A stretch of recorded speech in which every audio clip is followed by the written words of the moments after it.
ពេលបានជួបជួនចង់ដឹងហើយកែវហើយពេលបានជួបជួនចង់ដឹង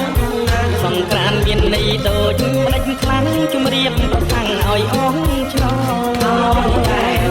វហើយជំរាបប្រសាំងឲ្យអងឆ្លង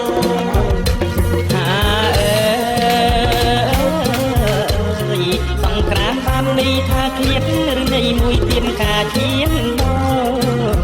ហើយកែវហើយន័យមួយទៀតការឈានន័យរាសីចាំងអ្នកកុំឆ្លោះព្រះអាទិត្យចូលដល់ទីជួយជុំហើយកែវហើយព្រះអាទិត្យចូលដល់ទីជួយជុំ